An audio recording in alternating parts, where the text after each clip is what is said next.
Bâtisseur des nations, l'émergence d'un leadership collectif tel est l'intitulé savant d'un ouvrage à la fois interpellateur et révolutionnaire écrit par un Congolais digne de ses noms.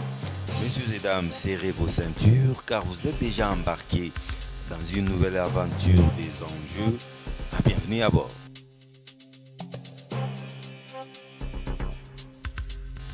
Fidèle à nos rituels et sans abuser de votre patience, je vous invite à présent à découvrir notre invité des marques, c'est Etche Omu. Silas Mimile Makangu. Silas Mimile Makangu est conférencier, auteur de plusieurs ouvrages, homme d'affaires et pasteur. Il est également président de Pastoral Leadership Conference, un réseau qui réunit plusieurs pasteurs à travers son pays, la République démocratique du Congo. Silas Makangu est double doctorant en politique internationale et en management stratégique et opérationnel. Il est marié et père de 5 enfants.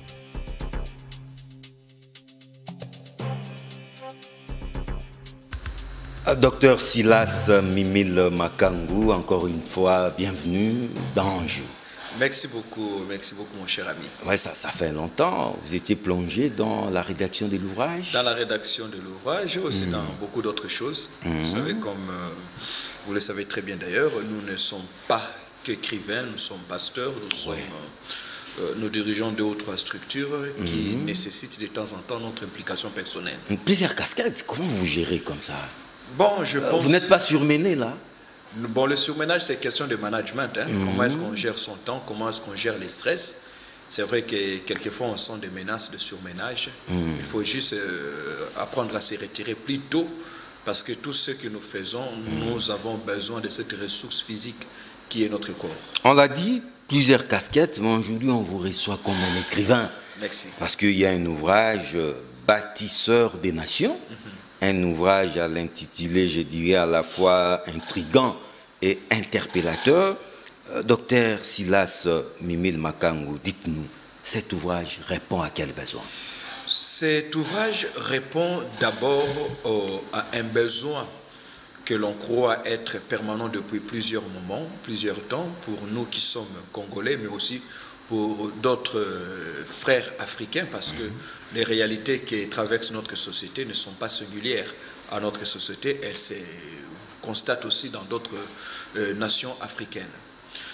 Pour la petite histoire, cet ouvrage a été écrit après avoir visité quelques 2 grandes villes de l'Inde.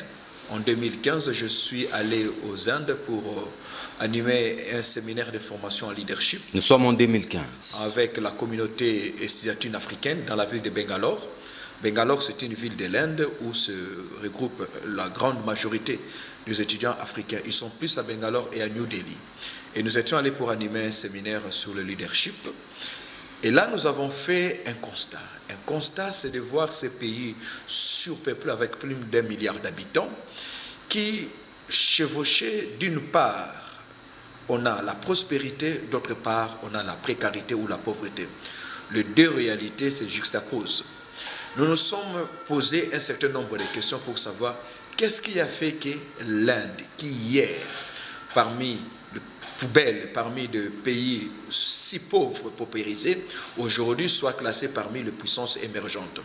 Parce que le développement de l'Inde n'est pas seulement à l'intérieur de son pays, mais même lorsque vous allez partout ailleurs dans le monde, vous voyez ce que la communauté indienne représente en termes d'investissement, vous vous rendez compte que c'est un grand pays. Alors nous nous sommes mis à cogiter, à réfléchir pour savoir quelle était la recette qui a mené l'Inde, mais pas seulement l'Inde. Il y a le Singapour, il y a la Corée du Sud, il y a beaucoup d'autres pays. Nous nous sommes rendus compte, le Brésil aussi, que la majeure partie du travail le gros lot du travail a été exercé non pas par la majorité de la population, mais plutôt par une infime minorité. Cette infime minorité, c'est ce que nous appelons l'élite. Cette classe de citoyens, cette classe d'hommes et de femmes illuminés, qui estiment connaître plus que les autres, qui estiment comprendre la vie et ses réalités mieux que les autres et prennent la décision de prendre à bras le corps l'avenir ou leur destin national. Ce sont ces personnes-là, hommes et femmes, que nous appelons bâtisseurs des nations. Donc pour dire simplement, bâtisseurs des nations, c'est cette classe élitiste. C'est cette minorité d'hommes et de femmes que l'on trouve dans une communauté. Cette minorité, c'est la crème d'une nation. C'est la crème de cette population. Cette crème prend la décision de devenir plus consciente et consciencieuse, responsable, pour pouvoir tracer le chemin par lequel la société tout entière passera afin d'atteindre la prospérité. C'est-à-dire, dans une communauté où il y a 10 personnes, on ne peut pas exiger aux 10 personnes le même apport. Les 2 ou 3 personnes qui constituent son élite ont la lourde responsabilité de travailler pour le bien-être collectif. Et c'est là, comme nous le disons d'ailleurs dans le sous-titre, l'émergence d'un leadership collectif, cette élite, elle est hétérogène. Elle n'est pas seulement politique, elle n'est pas seulement culturelle, elle n'est pas seulement religieuse ou scientifique, mais c'est tout un conglomérat. Un ensemble des intelligences, un ensemble des savoirs et d'expériences qu'on met ensemble pour sortir du bourbier son pays et les placer sur la plateforme des nations émergentes ou des nations puissantes. Et c'est le travail que nous avons voulu faire dans cet ouvrage, interpeller la classe élite, interpeller l'élite de notre société pour lui dire, nous n'allons pas tout attendre de l'Occident, nous ne pouvons pas tout attendre de Dieu, parce que dans la marche d'une nation, il y a la part de Dieu, il y a la part des hommes. Oui, mais docteur, là, je ne vous ai pas bien saisi. De quoi ou de qui est composée l'élite d'une nation? Est-ce les hommes qui ont beaucoup de diplômes, les hommes qui ont beaucoup d'argent, les hommes et femmes qui, je ne sais pas, sont beaucoup plus privilégiés par les autres, par la nature, qui sont beaucoup plus beaux? Dites-nous les critères. L'élite d'une société n'a rien à voir avec les diplômes. Parce qu'on peut avoir une élite non diplômée. Ah bon? Oui. Ça, c'est quel type d'élite comme ça? L'élite, déjà, par sa racine étymologique, il y a question de lumière. Lumière signifie intelligence. Et il ne faudrait pas toujours lier l'intelligence au cursus académique. Voilà pourquoi, par exemple, nous disons que tous les universitaires ne sont pas intellectuels. Mais aucun pays ne peut se développer sans l'implication de sa classe intellectuelle, qui est l'élite. Parce qu'on peut être un intellectuel sans avoir été à l'école. Mais tous ceux qui vont à l'école ne sont pas forcément intellectuels. L'intellectuel ou l'élite travaille avec une matière première. Sa matière première, c'est quoi? C'est la pensée. Sa matière première, c'est quoi? C'est l'intelligence. Ce sont les idées. Ils sont dans la permanence de l'imagination. Ils se projettent dans l'avenir pour se dire, dans 10, 15 ans, 20 ans, voilà les problèmes auxquels nous ferons face demain. Mais qu'avons-nous aujourd'hui comme ressources pour ne pas succomber face à ces problèmes que nous rencontrerons demain? Donc, on n'est pas élite parce qu'on est beau, on n'est pas élite parce qu'on a des diplômes, on n'est pas élite parce qu'on est populaire. L'élite, c'est avant tout celui qui donne de l'importance au savoir, à l'intelligence, qui considère l'œuvre de l'esprit comme étant sa première activité. Or, malheureusement, en Afrique, la plupart de nous autres qui ont été à l'université, qu'est-ce que nous faisons? La plupart d'entre nous, nous préférons obtenir des diplômes qui ne sont que des présomptions de connaissances, en lieu et place d'acquérir des connaissances qui devaient être léguées aux générations à venir. Alors, docteur, cette élite a, si je vous ai bien saisi, a pour une mission primordiale de pousser les pays au développement, n'est-ce pas? C'est ça l'idéal. Mais je crois savoir que... C'est comme dans une famille où il y a 10 enfants, il n'y a pas le parent, vous êtes entre vous, 10 enfants, il n'y a rien à faire. Mais il y a 1 ou 2 d'entre vous qui prennent l'initiative de dire, si nous restons ici... Les meneurs. Les meneurs. Voilà ce qu'on appelle l'élite. Mais si tel est le cas, la République démocratique du Congo ne manque pas d'élite. Mais maintenant, le problème n'est pas d'avoir... Mais pourquoi ne sommes-nous pas développés? Mais justement parce que notre élite est faible. Notre élite est plus tournée vers les problèmes immédiats. Or, je vous ai dit tantôt que l'élite cherche à trouver des solutions durables, même aux problèmes actuels. Il ne faudrait pas aujourd'hui nous jeter dans la mare pour résoudre un problème immédiat et qui demain prend une autre forme. Nous devons nous rassurer que les solutions que nous trouvons sont des solutions durables. À long terme. Des solutions à long terme. Donc, mettre fin à cette culture de l'immédiateté. Ok, bon, ok, j'ai fermé la porte, mais on a fermé la porte. Quelles sont les mesures qu'on a prises pour que demain l'ennemi n'entre pas par la fenêtre ou que l'ennemi ne vienne pas finalement? Voyez-vous? Donc, éviter ces problèmes, éviter de se limiter à ces problèmes ponctuels. Les bâtisseurs des nations, ce sont ces hommes et ces femmes qui, par leur contribution intellectuelle, qui par leur contribution culturelle, qui par leur contribution scientifique, qui par leur contribution religieuse, apportent de la lumière à la communauté pour vous dire, regardez où nous sommes et regardez là où nous pouvons être. Parce qu'il faut savoir que pour les nations, la puissance n'est pas un accident. Aucune nation ne devient puissante avec le temps. L'ancienneté en termes d'existence n'a jamais procuré la puissance aux nations. La puissance a toujours été le résultat d'un chantier, d'une entreprise. C'est-à-dire les gens ont décidé de ce qu'ils veulent être dans 50 ans, dans 60 ans, dans 80 ans. Et ils décident quelles sont les ressources que nous avons. Voilà comment nous allons les utiliser. Et là, ils partent d'abord en adoptant une vision. Une vision qui finalement finit par devenir, permettez la tautologie, une vision collective. C'est-à-dire, désormais, l'on sait, être congolais, ça signifie être ceci. Parler congolais signifie parler de telle manière.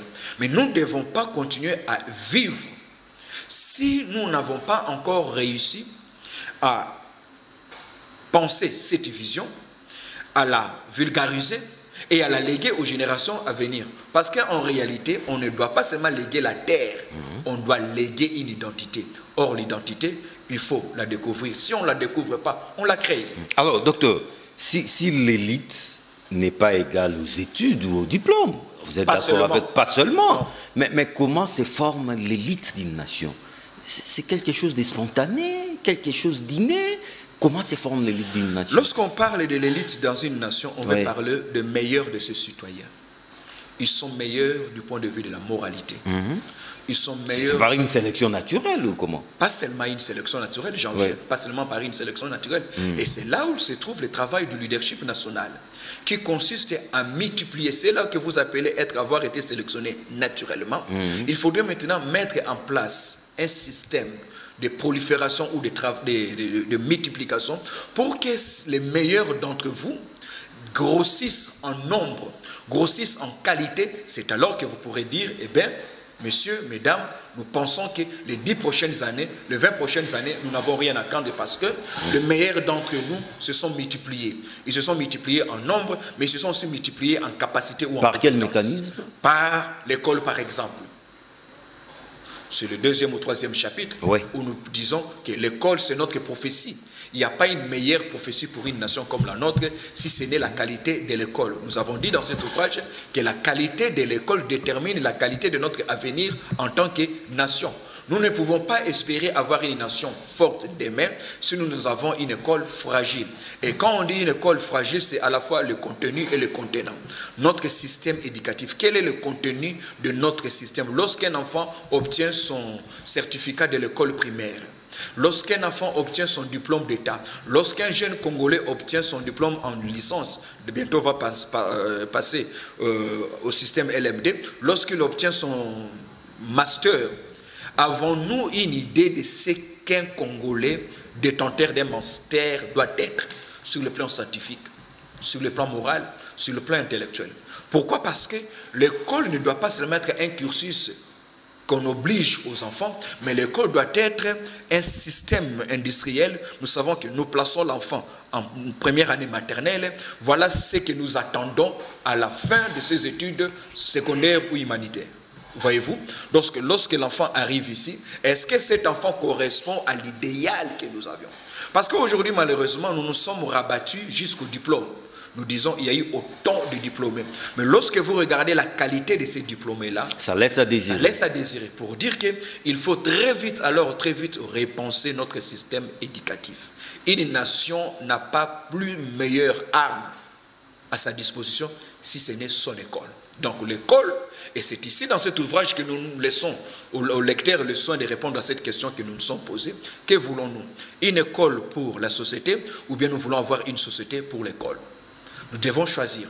Parce que l'école, M. John, c'est tout ce que nous avons pour pouvoir penser notre avenir. Les types de dirigeants que nous voudrions avoir demain. Ce que nous sommes aujourd'hui accuse les défaillances de notre système éducatif. C'est à l'école que nous avons appris la corruption. C'est à l'école que les enfants viennent dire aux parents, demain c'est l'examen d'État, on nous demande de l'argent, $30, $50 pour le suivi. Les suivis. Vous comprenez? Pour les labos. Il y en a aussi pour les labos. C'est à l'école, à l'université, que l'enfant apprend qu'il suffit de payer le droit d'auteur pour avoir le droit d'être coté lors de la session ou de l'examen. Donc l'école en lieu et place d'être l'industrie ou la maternité des hommes intègres, des hommes intelligents, est devenue la maternité des hommes diplômés. Mais un diplôme, c'est quoi? Ce n'est qu'un papier. On ne peut pas bâtir une nation avec un papier, on bâtit une nation avec les savoirs, avec les compétences. Or, c'est à l'école qu'on est censé acquérir et développer ces compétences. Donc, les grandes guerres que nous devons éviter aujourd'hui, ce n'est pas seulement celle qui consiste à barrer la route à une incursion, parce que l'ennemi de l'extérieur veut posséder nos terres, mais nous devons aussi nous poser la question, est-ce que les enfants que nous vous envoyons dans nos écoles, à part le fait de parler français, et d'avoir à part le fait de tenir un diplôme, sont-ils capables de résoudre les problèmes? Pourquoi? Parce que, M. John, depuis la création de l'université au Moyen-Âge, on a commencé à penser l'université, non pas pour privilégier une catégorie, mais plutôt pour penser les solutions aux problèmes auxquels était confrontée la communauté. Donc, on va à l'université pour apprendre comment répondre aux besoins de la communauté. Or, nos besoins se multiplient au fur et à mesure que nos universités se multiplient. Cela suppose qu'il y a un problème. Il ne faudrait plus seulement avoir des universités de prestige, il nous faudrait aujourd'hui avoir des universités qui mettent sur le marché des hommes et des femmes structurés intellectuellement, structurés moralement, structurés du point de vue même spirituel. Docteur Makangu, même spirituel, je vois au chapitre 10, vous avez réservé tout un chapitre à l'église. Oui. Lorsqu'on parle de l'école, oui, à côté je vois une autre structure, une autre institution, l'église. Quel est l'apport de l'église alors dans cette formation, dans ces dynamismes de l'élite? Parce qu'aujourd'hui, l'homme, on doit le savoir, est un être tripartite. Il est esprit, il a une âme, il est un corps. Le Congolais n'a pas que la morphologie congolaise, sa beauté comme on le voit avec vous. Ouais. Le Congolais n'a pas que sa cravate. Le Congolais a une âme qui a besoin d'être nourrie intellectuellement.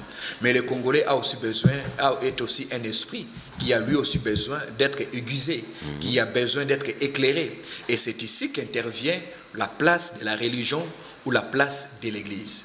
Ce qui signifie l'Église doit elle aussi comprendre, surtout dans une société comme la nôtre, une société bien que dite laïque constitutionnellement parlant, mais sociologiquement parlant, nous sommes dans une société très religieuse. Oui. Voyez-vous, nous sommes dans une société très religieuse où nous voyons les dirigeants et les petits peuples ne pas cacher leur religiosité. Ils les témoignent, à la longueur de la journée. Alors maintenant, le travail de l'école, de l'Église devient tellement pertinent parce qu'elle aussi, l'Église devient partenaire dans la formation de l'homme congolais. Voilà pourquoi nous répétons qu'il n'y a pas seulement l'élite intellectuelle, mais il y a aussi l'élite religieuse. L'élite religieuse, ce sont les prêtres, ce sont les pasteurs. Et ils doivent se poser la question. Dans la formation de l'homme congolais que nous voulons pour demain, dans la formation de ces hommes qui doivent être les bâtisseurs des nations, qui vont prendre la nation du point 0 où elle est pour la mener au point 10 afin de la rendre compétitive avec les autres nations, quel est l'apport de l'Église? Ainsi, l'Église doit travailler dans le sens à encourager le bien-être. Et le bien-être que nous le disons dans cet ouvrage n'est pas un don de Dieu seulement. Le bien-être, c'est aussi le résultat d'un travail acharné. L'Église doit pousser les gens à travailler. L'Église doit pousser les gens à un véritable sursaut patriotique pour amener les gens à ne pas seulement considérer leur passage sur la terre comme un simple pèlerinage, mais les faire comprendre aussi qu'en tant qu'enfant de Dieu, en tant que chrétien, vous devez aussi honorer Dieu dans l'amélioration de votre environnement. C'est aussi une manière d'adorer Dieu, c'est aussi une manière de servir Dieu. Lorsque vous regardez Dieu créer Adam dans le jardin d'Éden, nulle part Dieu a dit à Adam, après l'avoir créé, commence à prier, commence à adorer, commence à faire l'intercession.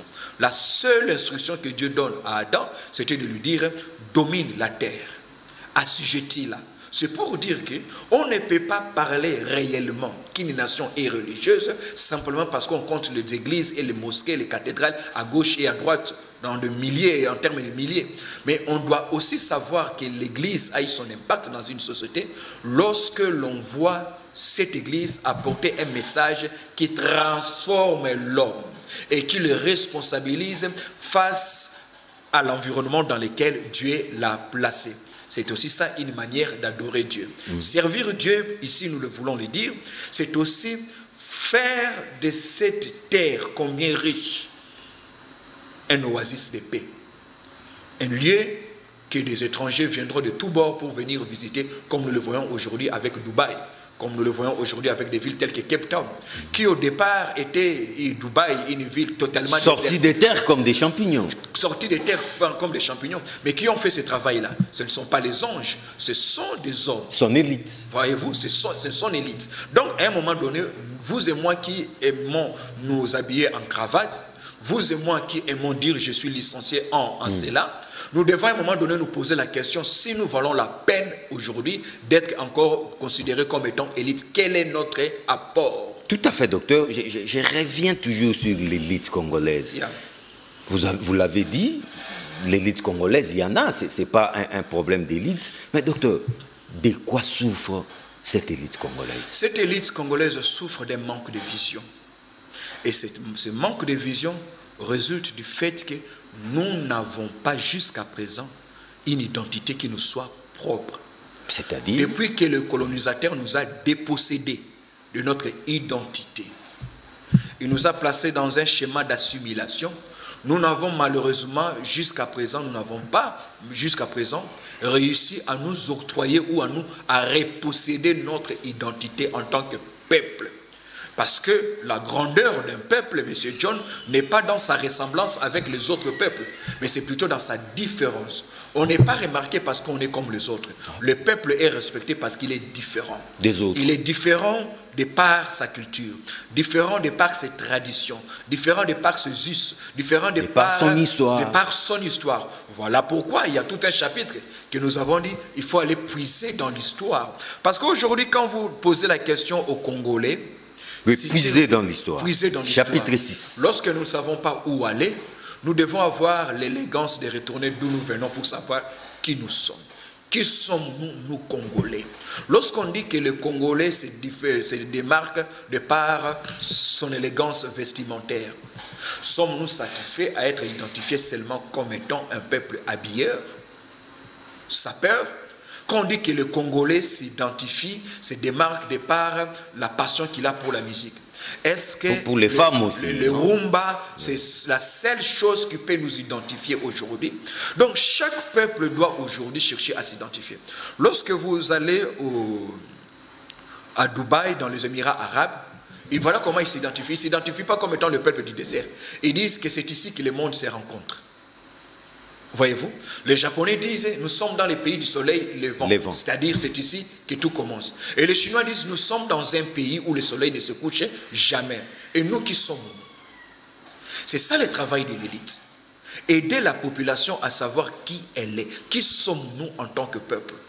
Sans passeport congolais, sans carte d'électeur, qui sommes-nous en tant que peuple? Est-ce qu'il y a que la rumba, il y a que la musique, il y a que la sape qui peut nous identifier aujourd'hui? Quand nous sommes à l'étranger, comment est-ce que les autres nous voient? Par quoi est-ce qu'ils nous jugent? Est-ce que c'est parce que nous sommes disciplinés? Est-ce que parce que nous sommes un peuple qui travaille avec abnégation? Est-ce que parce que nous sommes un peuple qui a la passion de l'excellence? Est-ce que toutes ces questions nous devons nous poser? Et c'est là nous disons qu'on a besoin aujourd'hui d'intérioriser notre histoire. Qui sommes-nous? Nous devons aujourd'hui nous réapproprier de notre identité. Maintenant, aussi longtemps que nous n'allons pas nous réapproprier de notre identité, eh bien, nous n'allons pas savoir comment engendrer, mettre en place une vision qui va devenir la boussole de toutes les générations à venir qui naîtront de ces terres, la République démocratique du Congo. Les Juifs se disent, nous sommes les fils d'Abraham. Vous comprenez? L'Américain dit, nous sommes cette cité bâtie au sommet des collines. Qui sommes-nous? Donc, dès lors que nous ne savons pas encore qui nous sommes en tant que peuple, il se pose un sérieux problème. Alors nous devenons un peuple sans âme. Un peuple sans âme. Parce que c'est un peuple qui ignore totalement son histoire. Nous maîtrisons ce qui se passe, ce qui s'est passé ailleurs. Nous ne savons pas ce que nous sommes nous-mêmes. Parce que même quand nous parlons de l'histoire, nous limitons au 30 juin. Mais non, cette terre a connu des prouesses bien avant même l'avènement de l'homme blanc au 15e siècle. A connu des puissants royaumes, des puissants empires. Vous comprenez? Nous avons connu des puissants royaumes, des puissants empires. Ce qu'il faut faire maintenant, c'est exhumer ces prouesses. Exhumer ces prouesses. Parce qu'aujourd'hui, quand vous parlez à un Congolais, il ne voit que sa misère, il ne voit que son délestage. Il n'y a pas quelque chose qui crée l'émulation en lui pour lui dire, voilà, tiens-toi debout, vas-y, va te battre. Non. Alors, il faut exhumer les prouesses d'hier. Il ne faut pas avoir honte aujourd'hui. La Turquie qu'on respecte aujourd'hui, tant au niveau de l'Europe que sur le plan mondial, ok, avec le président Erdogan, cette Turquie s'est recherchée pendant longtemps. Elle a dit, bon, ok, qu'est-ce que nous allons faire? Nous allons exhumer la gloire de l'Empire ottoman. Donc, nous ne pouvons pas... C'est passé glorieux. C'est ce que nous devons faire. Oui. C'est là où nous disons que nous avons besoin d'une élite hétérogène, pas simplement politicienne. Nous avons besoin que les historiens nous disent quelles ont été les prouesses de Rouen Zingankouv. Quelles ont été les prouesses du royaume Kuba. Nous avons besoin aujourd'hui... Les prouesses du roi Makoko. Nous avons besoin aujourd'hui de nous recréer cette identité. Ici, c'est une question existentielle. Sinon, nous n'existons pas en tant que peuple, sinon nous n'existons pas en tant que nation. Mais docteur, quelque part, il y a une phrase qui m'a tiqué. Lorsque vous dites « ce livre ne se veut ni politique, moins encore religieux ». S'il est ni politique, ni religieux, que reste-t-il de ce livre? Parce que, généralement, quand on écrit sur la nation, oui, c'est toujours généralement, avec une approche politicienne. On ne peut pas s'en passer de la politique. On ne peut pas s'en passer de la politique, mais oui, je ne parle pas ici d'une politique politicienne. C'est-à-dire une politique politicienne, c'est-à-dire à qui s'adressent ces livres? Est-ce que ces livres soutiennent le régime en place? Est-ce que ces livres sont contre... Non, nous avons... Loin de là. Loin de là, nous avons écrit un livre qui sera lu même 30 ans après. Déjà, ces livres ont commencé à être écrits, à penser. Nous avons commencé à écrire le manuscrit il y a 4 ans, 5 ans passés. Donc, ça n'a rien à voir avec... alors, ces livres, quand je disais que n'est ni religieux, c'est aussi parce que ce n'est pas une formule magique. La nation ne devient pas puissante simplement parce qu'on a prié. La prière ne fait pas partie des ingrédients. Pas du tout. Non. La prière... Ça sort de la bouche d'un pasteur. Ça sort de la bouche d'un pasteur. Vous risquez de démotiver vos membres de l'Église. Non, je ne démotive pas, je leur apporte plus de lumière. Je répète, aucune nation ne s'est développée par des prières nationales. Les prières nationales ont leur place. Dédier les pays à la nation. C'est une très bonne chose. À un moment donné, lorsque vous avez la conviction que c'est ce qu'il faut faire pour des raisons spirituelles, il faut le faire. Mais so what? Comme disent les Anglais. Après avoir dédié la nation. Et après? Après. La recette magique, c'est l'éducation. La recette magique, c'est l'éducation. Lorsqu'on considère l'état dans lequel se trouvent nos écoles, lorsqu'on considère le contenu de nos enseignements, lorsqu'on considère la prise en charge du personnel enseignant, alors on peut se dire si nous avons de l'avenir ou pas. Oubliez les prophéties. Oubliez les délivrances aussi. La nation, la délivrance dont une nation a besoin n'est pas la délivrance des démons. C'est la délivrance du changement de mentalité. Parce que même les pays que vous enviez le plus, il y a plus de démons là-bas qu'ici. Oui, plus. Vous comprenez? Et plus virulents qu'ici. Voilà. Mais ces pays se développent. Ils atteignent un seuil de développement exponentiel, très élevé. Pourquoi? Parce qu'ils ont compris que le management pour la gestion d'une nation a plus d'impact que les prières en faveur de cette nation.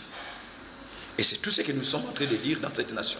Donc l'Église maintenant doit enseigner ces choses comme nous sommes en train de les dire. Il n'est pas bon de garder les gens du matin jusqu'au soir à l'église sous prétexte que Dieu va les bénir. Mais la manne va tomber. La voie par excellence par laquelle Dieu passe pour bénir, c'est le travail. La manne ne tombe pas.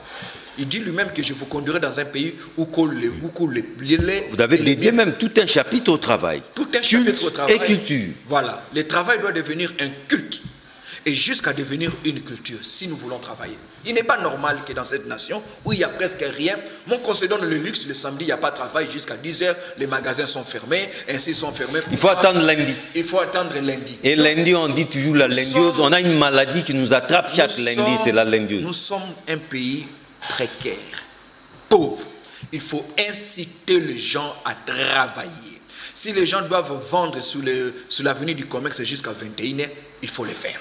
Que l'État mette des moyens de mobilité. Ailleurs, la vie ne s'arrête pas. Hein? Non, mais on ne peut pas s'arrêter parce qu'ils ont compris que c'est l'économie qui fait la force de la politique. Vous comprenez? Allez aux Andour, allez au magasin. À 9h, vous ne savez rien acheter parce qu'on a fermé. Pourquoi? Salon. Mais qui fait ces salons? Personne ne fait ces salons. À la fois, on veut une chose et on veut son contraire. Donc, moi, j'estime que si on peut se reposer, ça soit peut-être un dimanche. Mais le reste des jours, on doit travailler. Samedi, c'est une demi-journée. Voilà, c'est une demi-journée. Oui. Pour un pays qui a quel budget? Parce que ce que les gens perçoivent comme bénéfice dans leur travail, par les taxes et impôts, ils contribuent eux aussi à l'assiette pour pouvoir faire avancer les choses du point de vue économique. Voyez-vous? Donc cela est très important. Je dis que le travail doit devenir une culture. Inciter la jeunesse congolaise au travail. Inciter les enfants au travail. Il y a tout un chapitre que nous avons dédié à la justice. Oui. La justice élève une nation. Nous l'avons dit. Et dans ce chapitre, nous avons dit, monsieur le journaliste, que lorsque nous parlons de la justice, il nous faut de bons hommes qui soient aussi capables de contrecarrer les mauvaises lois. Parce qu'il existe de bonnes lois, il existe aussi de mauvaises lois. Donc, et on ne peut pas avoir une justice juste devant Dieu si au départ nous n'avons pas des hommes justes. Et si on veut avoir des hommes, une bonne justice, il faut aussi que les hommes justes occupent des postes d'influence pour pouvoir apporter, de par leur position, leur influence, de l'eau au moulin, afin que notre appareil judiciaire soit un appareil intègre, impartial, qui ne dit que le droit. Et pour vaincre la corruption. Pour vaincre la corruption, le démon de la corruption, c'est le quatrième chapitre. Regardez, on ne peut rien faire avec la corruption. Vous et moi, nous avons appris la corruption à l'école. Ouais, depuis le bas âge. Hein. On ne peut rien faire avec, lorsque la corruption devient un style de vie. Et nous bénissons Dieu pour les efforts qui sont en train d'être menés. Notamment par l'IGF. Par l'IGF, mais mon souhait serait que toutes les instances s'impliquent. Dès la famille. Que toutes les instances s'impliquent pour commencer à lutter contre la corruption. Parce que dans la corruption, certains gagnent plus et appauvrissent les autres. Et or, il faudrait travailler de manière à ce que la corruption devienne un péché ne fût-ce que moral. C'est-à-dire que celui qui corrompt, même si personne ne l'a vu, mais qu'il se culpabilise au fond de lui-même. Vous comprenez? Au point de perdre le sommeil. Voilà. Lorsque nous parviendrons à cela, alors nous dirons nous avons gagné. Or, pour y parvenir, il faut faire travailler la justice. Or, la justice n'a pas seulement la dimension répressive, elle a aussi une dimension pédagogique. Les bâtons et la carotte. Voilà. Et c'est maintenant que vous allez voir dans les nations qui se respectent, lorsqu'elles ont voulu asseoir la justice, elles ont fait appel à d'autres instances qui n'ont rien à voir avec le droit, mais dont la spécialité consistait à former et à informer pour pouvoir construire des hommes notamment structurés. L'Église.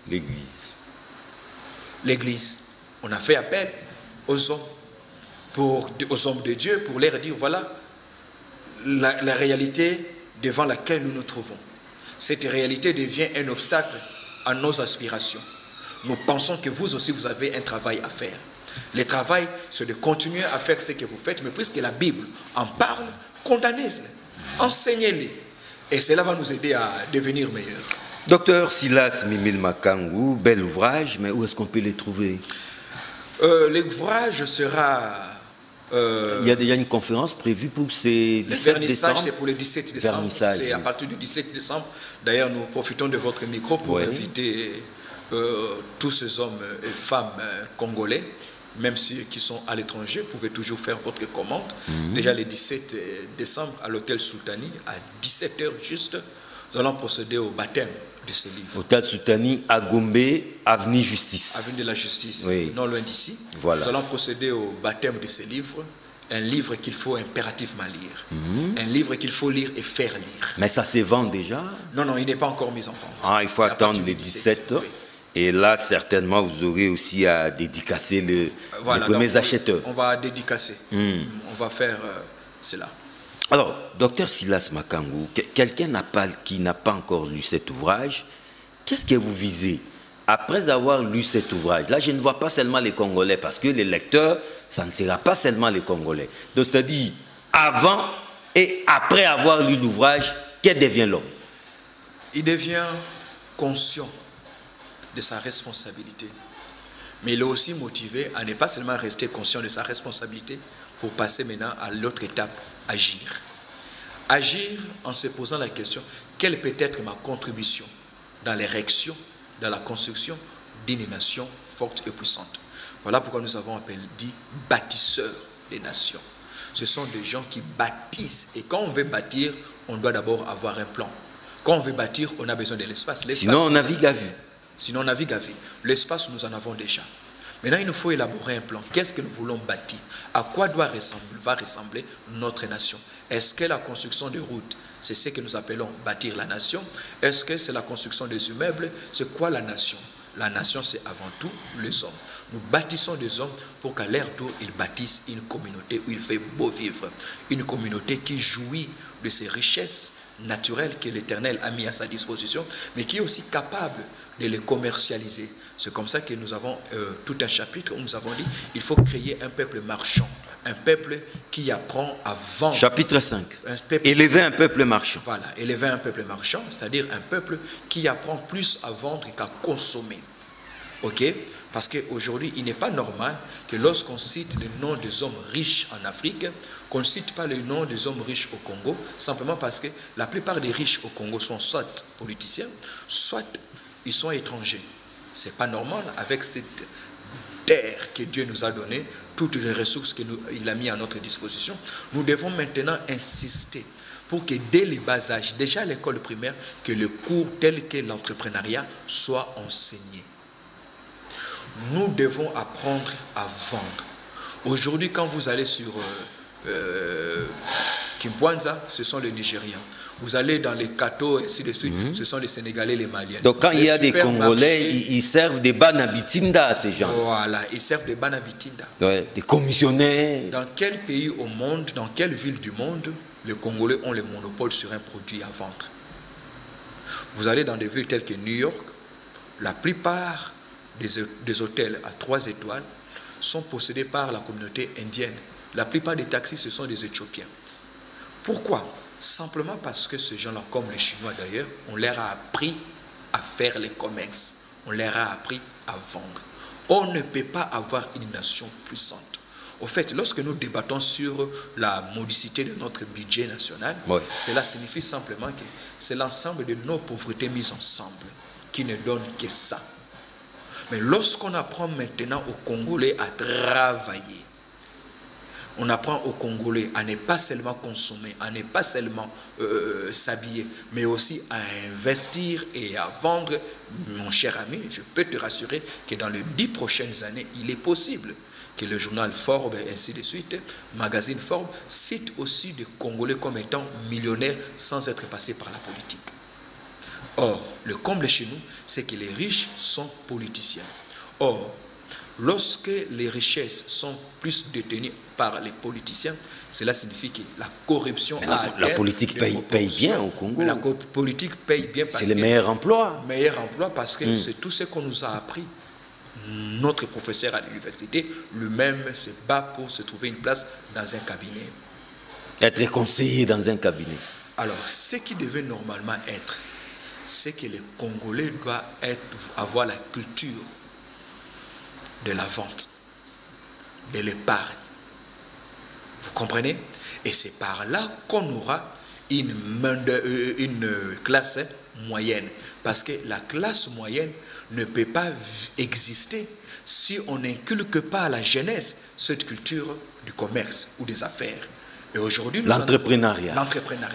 Il devient un impératif pour nous. Pas seulement au niveau de séminaires dans tel autre hôtel de luxe, mais que l'entrepreneuriat soit placé comme une des matières dès l'école primaire.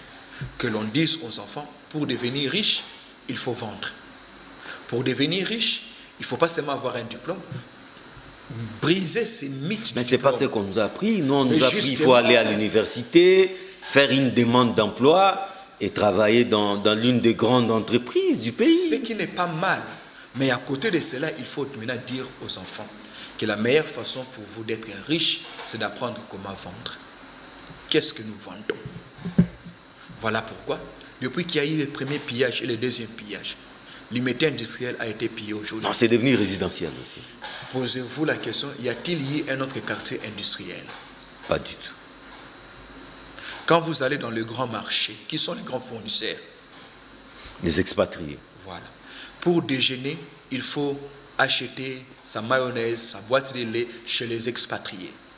Donc, il n'est pas normal pour nous de continuer à considérer que les affaires, le commerce, c'est pour ceux qui n'ont pas été à l'école. Il faut briser ces mythes-là. Un Américain moyen, même quand il est détenteur d'un master, il peut avoir une entreprise où il ne vend que des voitures, où il ne vend que des habits. Donc on peut avoir son... Le commerce, c'est pour ceux qui n'ont pas de diplôme. Voilà. Ou qui n'ont pas fait de longues études. Voilà.